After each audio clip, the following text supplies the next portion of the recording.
নারীদের জন্য আসলে সবকিছুই কঠিন, কিন্তু তারপরেও আমাদের ঢাকা বিশ্ববিদ্যালয়ের মেয়েরা আসলে অনেক অগ্রগতির দিক দিয়ে এগিয়ে যাচ্ছে দিন দিন, এবং আমরা বিশ্বাস করি যে এভাবে আস্তে আস্তে নারীদের উন্নয়ন হবে এবং নারী ক্ষমতাধর হয়ে উঠবে। আমাদের শিক্ষার্থীদের অধিকার নিয়ে আমি কাজ করতে চাই। আর আমাদের বিশ্ববিদ্যালয়ে তো বর্তমানে গবেষণার পরিস্থিতি খুবই নিম্নমানের হয়ে গিয়েছে এবং বাজেটের পরিমাণটা খুবই কম, এবং যতটুকু বরাদ্দ দেওয়া হয় ততটুকু আমরা আসলে পাই না ভালোভাবে, এবং এই জায়গা থেকে আমি আসলে কাজ করতে চাই। আর আমি যেহেতু শিক্ষা গবেষণা ইনস্টিটিউটের একজন স্টুডেন্ট, তাই এই সেক্টরটাতে আমি কাজ করতে চাই। কাজ করা সম্ভব যদি আসলে আমাদের নিয়ত ঠিক থাকে এবং আমরা যদি আত্মবিশ্বাসী হয়ে সকল বাধা পেরিয়ে এগিয়ে যেতে পারি, তাহলে অবশ্যই আমরা কাজ করতে পারবো। আর বর্তমানে আসলে শিক্ষার্থীরা খুবই সচেতন, তারা, আমার বিশ্বাস, তারা সঠিক ও যোগ্য মানুষকে বেছে নেবে, এবং একই সাথে তারা হচ্ছে যে রাজনৈতিক ব্যক্তিদের মধ্যে থেকেও যদি কাউকে বেছে নেয়, তাহলে তারা তাকেই বেছে নেবে যারা আসলে কাজ করতে সক্ষম এবং শিক্ষার্থীদের উন্নয়নের জন্য কাজ করবে, এমন ব্যক্তিকেই বেছে নেবে।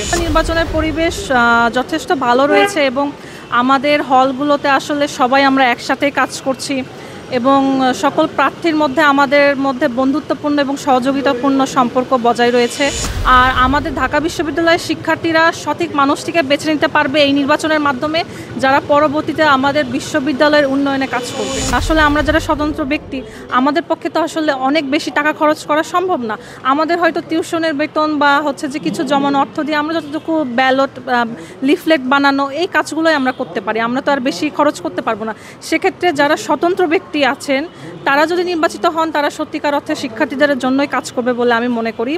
আর হচ্ছে যে অন্যদের কথা যদি আমি বলি, তাদের ভিতরেও যদি আসলে সৎ উদ্দেশ্য থাকে শিক্ষার্থীদের জন্য কাজ করার, আমার মনে হয় তারাও শিক্ষার্থীদের জন্য উন্নয়নের জন্য কাজ করবে। যখন আমরা আসলে ফার্স্ট ইয়ারে আসি ক্যাম্পাসে, তখন তো আমাদের গবেষণায় নিম্নমানেরও কোনো হচ্ছে যে ন্যূনতম কোনো জ্ঞানটুকুও দেওয়া হয় না। তাই আমি চাই ফার্স্ট ইয়ার থেকেই যখন আমরা আসলে ক্যাম্পাসে আসব, প্রত্যেক ডিপার্টমেন্টে যেন অফিসিয়ালি কিছু সেমিনারের আয়োজন করা হয়, যাতে তারা সহজেই গবেষণার মৌলিক জ্ঞানটুকু অর্জন করতে পারেন। বিশ্ববিদ্যালয়ের সাথে কোলাবোরেশন করে যেন আমরা বিশ্বমানের যে আর্টিকেল আছে সেই জার্নালগুলোতে যেন আমরা অ্যাক্সেস পেতে পারি, এজন্য আমি সর্বোচ্চ চেষ্টা করব। এবং একই সাথে যখন আমরা আসলে থিসিস করি, যখন মাস্টার্সের শেষের দিকে এবং অনার্সের শেষের দিকে যখন আমরা আসলে থিসিস করা শুরু করি, ওই সময় সাধারণত যাদের সিজিপিএ ভালো, এরকম 1 থেকে 2 জনকেই আসলে সুযোগটুকু দেওয়া হয় এবং বাকিদেরকে আসলে সুযোগ দেওয়া হয় না। তাই আমি চাই আগ্রহের ভিত্তিতে যেন সকলকে সুযোগ দেওয়া হয়, এবং একই সাথে আমরা যেন সকলেই সুযোগ পাই গবেষণার কাজে অংশগ্রহণ করার।